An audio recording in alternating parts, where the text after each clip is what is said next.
Et bonjour et bienvenue à vous dans cette nouvelle vidéo de formation Divi. Donc la dernière fois on avait vu justement donc comment créer la page boutique au niveau d'un template, donc justement assigner un template bien comme il faut. Là tout simplement on va continuer dans le processus e-commerce et on va voir un petit peu au niveau du template produit. Donc si je prends ce produit là par exemple vraiment au hasard, là voilà. Là actuellement justement c'est tout auto-généré par WooCommerce et par Divi. Voilà. Donc là actuellement vraiment je n'ai eu le choix de absolument rien. Voilà, ça se fait justement comme ça. Si justement cette mise en place elle vous convient, il n'y a pas de problème dans ces cas-là. Le processus de vente se fera, il n'y a pas de souci. On fera un ajout au panier, ça se mettra ici. Voilà, je peux même justement faire ça. Ça s'ajoute au panier, pas de souci, je vois mon panier, etc. etc. Voilà. Donc voilà, là pareil, dans une prochaine vidéo justement, on retouchera cette page. Voilà, en attendant, on va rester au niveau de la boutique et notamment, justement, je vais vous apprendre à retoucher ce template produit. Voilà, donc pour ça, on se rend directement au niveau du tableau de bord, enfin au niveau du back-office et on vient ici donc au niveau de Theme Builder.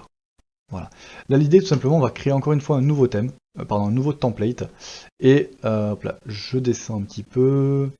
Voilà, produit. Donc, soit justement, je vais pouvoir assigner ce template-là à absolument tous mes produits, ou alors justement, je vais pouvoir avoir quelque chose d'un petit peu plus caractéristique, un petit peu plus spécifique, tout simplement, en regardant ici déjà. Donc, produit spécifique catégorie, donc c'est-à-dire que je vais pouvoir peut-être, c'est même pas peut-être, c'est même sûr, justement, je vais pouvoir faire un template spécifique, par exemple, justement, sur mes accessoires, notamment, par exemple, si je veux mettre comment dire, différentes images illustratives ou un fond décoratif ou quelque chose justement comme ça qui est vraiment propre à la catégorie, je vais pouvoir le faire.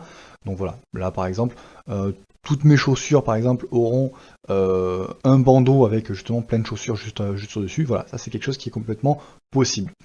Voilà, donc pareil au niveau des tags, pareil au niveau justement des différents attributs. Donc par exemple, je peux me dire, je vais faire tout un univers justement d'une certaine couleur. Donc par exemple, tous mes éléments rouges auront plein d'images illustratives rouges autour. Voilà. Donc là encore une fois, je peux faire différents templates, je peux les assigner, je peux faire en sorte justement qu'elles soient vraiment spécifiques. Donc voilà, autant se faire plaisir vraiment là-dessus. Et pareil donc du coup au niveau des matières, pareil au niveau des tailles, donc là vraiment les trois attributs qu'on a pu créer. Donc voilà, je vais pouvoir faire justement des templates spécifiques à chaque fois en ciblant ces éléments-là. Ou alors même justement avec des produits spécifiques. Et là encore une fois, par exemple, je peux cocher, voilà. Et ça me met exactement ce que je veux. Je peux même justement cocher donc du coup plusieurs choses. Donc par exemple, ça et ça. Donc voilà, là ça sera justement les produits qui sont soit gris, soit noirs et qui correspondent à la catégorie accessoires. Voilà. Moi là pour le coup, je vais vraiment être généraliste. Je vais venir dans tous les produits. Tous les produits, créer un produit, enfin créer un template. Voilà. À partir de ce moment-là, donc encore une fois, je vais pouvoir cliquer au milieu et construire. Alors là, vous voyez justement, il y a moyen justement que j'importe directement comment dire, ce corps-là. D'ailleurs, je vais même m'en servir. Je vais même m'en servir, ça va m'arranger. Voilà. Donc, je viens dessus. Voilà. Là, pour le coup, c'est vraiment en fait comment dire, une copie du template qui a été fait, d'accord? Donc je vais pouvoir le modifier sans forcément modifier ma page boutique. Si par exemple, donc toutes ces sections-là, on va faire comme ça. Si toutes ces sections-là, justement, je les supprime, que je sauvegarde, hop là, et je viens appliquer donc du coup les nouveaux changements, hop là. Si je viens, hop là, je vais revenir au niveau du front, boutique, voilà. Si je reviens au niveau donc, du coup de mon sac à main, je vois que justement j'ai ce bandeau-là. Donc j'ai ce bandeau là, je n'ai pas plus tout simplement parce que le template est venu override justement comment dire, tous les éléments qui ont été ajoutés de façon automatique et native. Et si je reviens donc du coup au niveau de ma page boutique, vous voyez que justement j'ai toujours mon ancien template. Voilà. Donc c'était juste pour faire la parenthèse. Voilà. Je reviens ici et donc là, boutique. Euh, Est-ce que j'aurais une autre image à mettre à la place? euh, Ça n'a pas grand lien, c'était par rapport au thème qui était directement préchargé. Non, eh bien, écoutez, on va rester avec ça. Par contre, on va mettre... on va voir ensuite justement sur... Ouais, on va voir autre chose là justement pour le remplacer. Alors, en attendant, je vais créer donc du coup une nouvelle section. Je viens ici. Et là, pour le coup, justement, je vais vous faire voir un petit peu tous les différents modèles, enfin les différents modules WooCommerce, un petit peu à quoi ils servent. Si on vient tout en haut, alors toute cette partie-là, en fait, on va les retrouver, mais dans les autres pages. Voilà, notamment carte product, total, etc., etc. Voilà. Nous, ce qui va commencer à nous intéresser, donc c'est à partir de cross-sell, donc WooCross-sell, qui en fait va nous permettre de nous proposer des éléments, voilà, d'autres éléments justement au niveau du produit. Et ça, vous allez pouvoir le retrouver, hop là, et le configurer. Hop là, si vous sélectionnez un produit, voilà, produit lié, voilà. C'est justement à partir justement de cet endroit-là que vous allez pouvoir déterminer quels sont les produits suggérés ou les produits croisés justement que vous allez pouvoir lier avec le produit actuel. Et dans ces cas-là, ce type de bloc va vous permettre de les afficher. Voilà. Donc moi pour le coup ici, ils ne me seront pas vraiment d'une grande utilité, donc je le supprime. Ensuite, qu'est-ce qu'on a d'autre? Donc ça, on a Woo miette de pain, donc ce qu'on appelle aussi les breadcrumbs. Donc voilà, c'est tout ce qui va être justement le chemin d'accès à chaque fois. Donc on a l'accueil, la boutique par exemple, ensuite le produit, etc. etc. Pour moi, ça, on va le garder, ça peut être sympathique. Là, je rajoute un nouvel item. Alors, on va revenir ici. Donc, qu'est-ce que j'ai? Woo Notice. Donc, Woo Notice, c'est ce qui va nous permettre justement de dire, ben voilà, félicitations, votre produit a été mis au panier. Voilà. Ou alors, il y a un produit. Ou alors, voilà, toutes les notifications que WooCommerce va nous faire directement, ça va passer par là. Donc, important à avoir. Surtout que n'oublions pas, là tout à l'heure quand on a fait justement l'essai et que je faisais ajouter au panier, vous avez bien vu que ça mettait justement ce fameux bandeau. Encore une fois, c'était vraiment quelque chose qui était fait de base et là on est venu override complètement le fonctionnement. Donc justement pour pouvoir faire quelque chose de vraiment sur mesure. Donc qui dit sur mesure dit effectivement replacer chaque élément comme on le veut. Et donc si on en oublie un, il n'y sera pas. Donc notice, le petit add to cart. Donc là pour le coup effectivement, étant donné que j'ai des attributs, ils vont pouvoir justement être sélectionnés. Même si là justement actuellement ils se comportent un petit peu comme des variations, et vous verrez justement au niveau du résultat. Hop là. Qu'est-ce que j'ai aussi? Hop là. Je vais avoir donc du coup le add to cart, je vais avoir au niveau du product description, pardon. Donc j'ai le choix justement entre la description brève et la description longue. Voilà. Donc naturellement, en fait, ce que je vais faire tout simplement, je vais afficher tous les produits, pardon, tous les blocs, et ensuite justement on va pouvoir les arranger. Donc ça, je vais remettre tac tac description, mais la description longue tout simplement parce que je vais me servir des deux. Et bel et bien sur ce produit, ça m'arrange. Ensuite, qu'est-ce que je vais faire? Donc, Product Gallery. Alors là, justement, si vous voyez au niveau, donc notamment si vous avez suivi mes anciennes vidéos sur les bases de WooCommerce, vous savez que sur un produit, vous allez pouvoir ajouter une image, mais aussi justement une galerie d'autres images. Donc là, l'idée, on a ici l'image principale, et ensuite vous avez les différentes images. Voilà. Donc là, encore une fois, on est vraiment sur du sur-mesure, donc vous allez pouvoir le mettre exactement là où vous voulez. Moi, pour ma part, à chaque fois, j'ai mis un produit, une image, donc sur ce bloc-là, j'en aurais pas besoin du tout. Par contre, je vais utiliser celui-là. Voilà. Donc là, pour l'instant, il fait une taille absolument gigantesque, mais on va pouvoir le régler. Voilà. Tac. Ensuite, donc on était au niveau de l'image, donc ensuite forcément Product Information, donc ça c'est super, c'est ce qui va nous permettre de reprendre nos attributs. Et vous allez voir que normalement il y a un autre bloc justement qui permet aussi de le reprendre. Tac. Je viens ici. Donc on était à Product Information, Product Meta, donc ça c'est tout ce qui va être UGS, donc l'UGS c'est Unité de gestion de stock.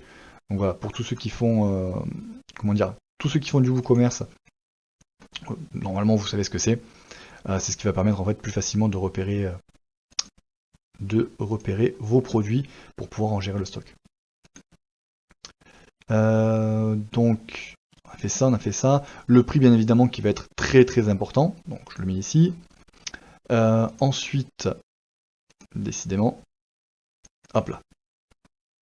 Voilà. Après le prix, donc, je vais voir un petit peu au niveau des notations. Donc ça, justement, ce sera actif uniquement si vous avez des avis déjà au niveau de vos produits. Là. Qu'est-ce que j'ai encore? Donc au niveau product review, donc là encore une fois, c'est pour pouvoir noter vos avis. Donc encore une fois, en fonction de si vous voulez l'activer ou pas. Là, tout ce que vous voyez ici, c'est vraiment auto-généré par le builder Divi, justement pour qu'on ait une première visualisation. Parce que peut-être que justement, on n'a pas encore d'avis sur un produit ou sur quoi que ce soit. Voilà. Je reviens ici. Et donc là, forcément, encore une fois, vous voyez que vous allez pouvoir vraiment faire exactement ce que vous voulez au niveau de la mise en page, parce que là, je vous montre vraiment les blocs WooCommerce, bien évidemment, vous allez pouvoir aussi les intégrer dans d'autres blocs directement de Divi, histoire de faire un meilleur rendu. Donc les reviews, le stock, plein. Ensuite, je vais avoir, je vais le mettre ici, après le stock, donc du coup Product Tabs, alors ça c'est top tout simplement parce que justement ça va regrouper la description longue, les informations complémentaires donc qu'on avait ici où on va reprendre justement au niveau des attributs et également au niveau des avis. Voilà. Donc c'est ce qui vous permet quand même d'avoir quelque chose d'assez intuitif et d'assez compact quand même justement. Donc bien entendu, donc vous pouvez activer ou désactiver certains blocs. Voilà. Franchement c'est assez bien fait. Là. Je continue. On revient ici. Donc on a fait donc les tabs, product title. Donc le product title, donc ça, on est bon, il s'est mis, voilà, il s'est mis juste là. Donc bien évidemment, c'est ce qui va nous servir puisque c'est tout simplement le nom de notre produit. Hop là, et on va bientôt finir. Hop là. Donc title et vous product upsell. Donc là les upsells, hop là, ils se sont mis où? Voilà. Donc c'est un petit peu le vous aimerez peut-être aussi. Donc ça, là pour le coup, je le verrai plus sur une page panier. Ou alors en fait, à la fin d'une page produit, vous avez souvent deux blocs. Vous avez soit celui-là, soit celui que je vais vous montrer maintenant. Hop là, celui-là. Voilà. C'est un petit peu justement deux blocs différents, mais qui cèdent justement du produit sur lequel vous êtes actuellement pour vous proposer potentiellement d'autres produits qui peuvent vous intéresser et qui correspondent justement à certains points vraiment communs du produit que vous êtes en train de regarder. Voilà. Donc, moi pour le coup, justement, en général, sur un produit, j'avoue que j'alterne un petit peu au niveau des demandes, au niveau de Divi, mais sinon en général je le mets pas. Et par contre, justement, j'en fais figurer au moins un au niveau de ma page panier pour avoir un petit rappel, comment dire, un petit emplacement pour les upsells. Voilà. Donc maintenant justement que j'ai tous mes blocs, voilà, c'est un bazar pas possible, mais tout simplement ce qu'on va faire, c'est que maintenant justement on va les organiser, on va déjà les trier. Donc déjà au niveau de l'UGS, pour moi je n'en ai pas mis, hop là, alors, je vais le faire par rapport à ça, section, ligne, colonne, beaucoup trop. Donc voilà, donc le dernier, donc là, au niveau de l'UGS, je vais le supprimer tout simplement parce que je m'en sers pas plus que ça là pour le coup ici. Quoique. Je vais quand même le marquer. Je vais quand même le mettre. Non, c'est vrai que c'est quand même des informations importantes. Informations complémentaires, ça pour le coup, on est au niveau du tabs, donc on le supprime. Ici au niveau des avis, pareil, on l'a au niveau du tabs, donc du coup, pas besoin de s'embêter avec, on va le supprimer. Est-ce que j'ai supprimé quelque chose que je n'aurais pas dû? Non, c'est bon. Ah oui, ici on a le stock, donc forcément on le garde. Donc ici, les avis, hop là, on les supprime. Produits similaires, hop là. Ici les avis, tac, sur ça on le supprime. Sur ça on supprime aussi. Product name, ça va nous être très très utile. Ici on a l'image, description courte, description longue. Alors pareil, la description longue, hop là. Tac. Voilà, description longue, on l'a aussi au niveau du tab, donc c'est bon. Notre ajouté au panier, ok. Notre notification, ok. Et notre breadcrumb, ok. Ok, donc là justement, on a les éléments déjà justement qui nous intéressent. Maintenant, il ne nous reste plus qu'à les, comment dire, à les mettre en page. Donc pour ça, ce que je vais faire, c'est tout simplement, on va dire une mise en place plutôt classique. Donc je vais reprendre comme ça. Ici forcément on va y mettre l'image. Voilà. Ici je vais d'abord donc du coup mettre le titre. Là. Je vais mettre le titre, les étoiles, les avis, je vais mettre le stock. Le stock en fait je vais le mettre juste au-dessus de l'ajouter au panier. Ça je pense que je vais même en créer une autre ligne. Donc justement pour pouvoir y mettre la tabs bien proprement. Voilà. Au niveau de l'UGS, alors là pour le coup il a un séparateur intégré, ça peut être pas mal justement de s'en servir aussi. Donc comme ça. Et la description courte, je peux même la mettre ici. Voilà. Le prix, bien évidemment, le prix, je vais le mettre entre les deux ici. Tac. Voilà. Et là concrètement, je vais inverser les deux. Voilà. J'inverse les deux. Sur ça, je vais enlever l'espacement qui est juste en bas. Là, 0. Forcément, à chaque fois je me trompe. Tac.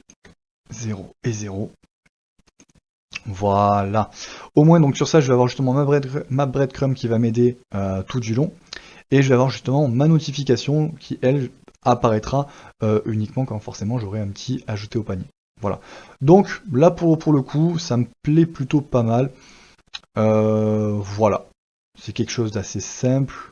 Ouais. Alors, je sauvegarde. Voilà, je sauvegarde. Il me semble qu'on avait déjà enregistré ici pour faire la première liaison, mais on va le refaire. Hop là. Je viens ici. Donc au niveau de mes produits, donc là où je suis au niveau de ma boutique, je clique sur le sac à main. Voilà. Et là justement, donc je vois que j'ai bel et bien mon template qui a été pris en charge, puisque je vois mon bandeau. J'ai mes breadcrumbs ici. Voilà. Et j'ai tout ce que je souhaite. Forcément, encore une fois, c'est complètement rattaché au produit. Donc là, j'ai bel et bien la description courte de l'article, le titre de l'article, le prix de l'article, etc., etc.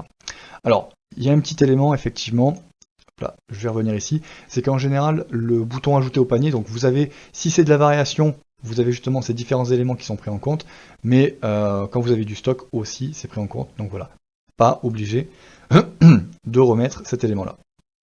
Pourquoi il s'est remis celui-là? Voilà, je préfère. Tac, j'enregistre, je vous montre ça de suite, on actualise. Hop là, voilà.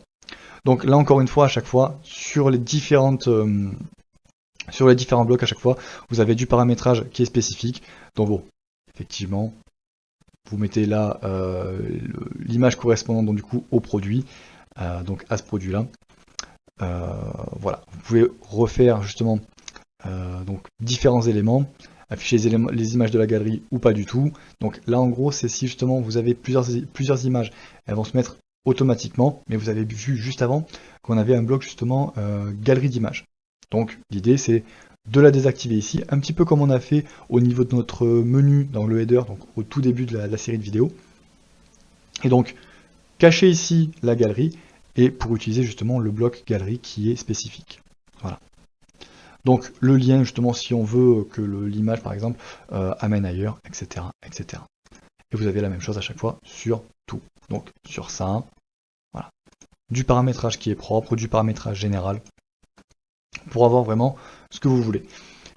Le meilleur conseil vraiment que je peux vous donner par rapport à ça à chaque fois, c'est quand vous faites votre template, vérifiez toujours avec un produit réel au niveau de votre back-office. Voilà. Parce que là, pour le coup, effectivement, on serait tenté de se dire, ah oui, mais mince, mais je veux pas ça, moi, en fait, je veux pas que mon utilisateur puisse choisir sa couleur ou quoi que ce soit. Ce n'est pas une variation, c'est un produit simple.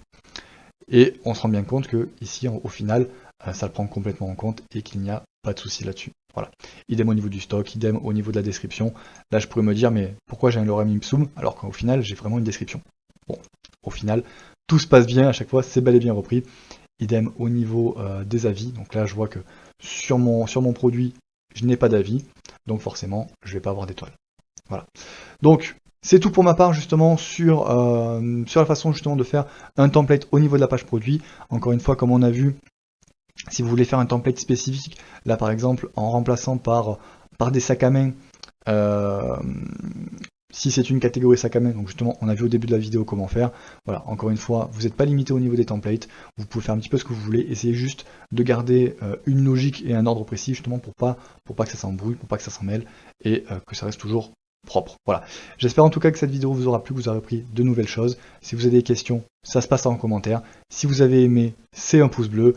Et moi je vous donne rendez-vous directement dans la prochaine vidéo où on va voir un petit peu tout ce qui va être justement page catégorie. Voilà. Donc là justement, je reviens sur quelque chose encore une fois qui est complètement auto-généré et je veux pouvoir en faire quelque chose de correct. Voilà.